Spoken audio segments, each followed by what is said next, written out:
بسم الله الرحمن الرحيم. السلام عليكم ورحمة الله وبركاته. معاكم باسم من زوم برنامج كرة مع باسم. النهارده هنحلل الماتش اللي انتهى منذ قليل، ماتش الزمالك وزد اللي خلص زد الزمالك 2-1. النهارده هنحلل الماتش وانتهى 2-1 زد. النهارده المدربين المصريين بيدوا درس المدربين الأجانب، سواء المدرب الوطنيين بمعنى أصح، يعني مدرب سان داونز ادى درس الكوره في الماتش الاهلي وسان داونز الاخير والزمالك وزيد. النهارده ما كابتن مجدي عبد العاطي ادى درس سوريو. وكمان النهارده الزمالك ما اداش بمعنى صح، يعني الزمالك النهارده جاب جون اول 3 دقايق وبعد كده سكت، ما عملش اي هجمات خطيره لحد زيف الجزيري جاب جون في الدقيقه 35 مصطفى زيكو. ثم انا الشوط الثاني شفته من اول دقيقه 75 عشان عندنا قطع الكهرباء أزمة. يا رب ربنا يعديها على خير إن شاء الله بإذن الله.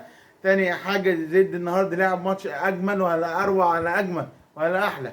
المدربين الأجانب مش عارف وحشين ليه، المفروض يدي دروس. والله المدربين المفروض خلاص يسيروا ويمشي يتكل على الله، يجيبوا بقى حسام حسن أو تامر مصطفى خلاص راح بنك الأهلي، يجيبوا حسام حسن أحسن مليون أجنبي وأحسن مليون ويخدم النادي بعينه. كابتن حسام حسن هو الافضل دلوقتي. خلاص الزمالك هيلعب عنده ماتش من 4 مع بيراميدز، خلاص كده الزمالك المفروض يتوقف باذن الله، ونركز بقى كل الجديد ونشوف ايه الحكايه والروايه والقصه.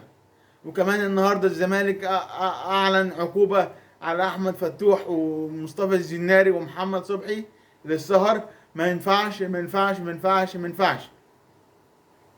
ألف بي كورة، أنت عايز تبقى لعيب كورة وعايز مشهور وعايز تنجح، ابعد عن 3 حاجات: السجاير والسهر السجاير والخمرة أو السهر، والتالتة بقى البنات. ما ينفعش. وكمان رسالة للشباب الصغيرين، النهارده ما ينفعش تعمل زي فتوح. على دول مش مثال، أنت كده مش قدوة ولا تنفع تلبس أي فانلة أصلا.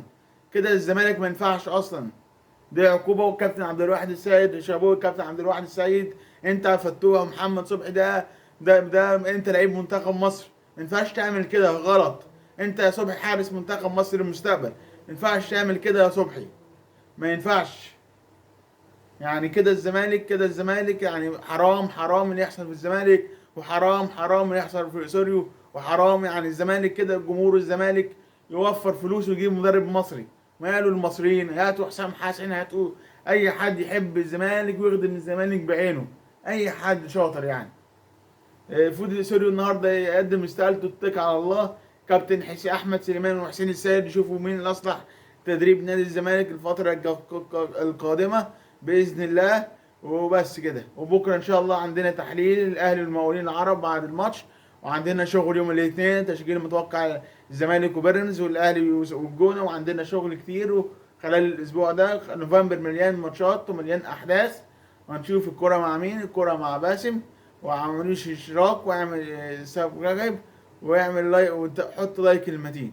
شكرا، السلام عليكم ورحمة الله.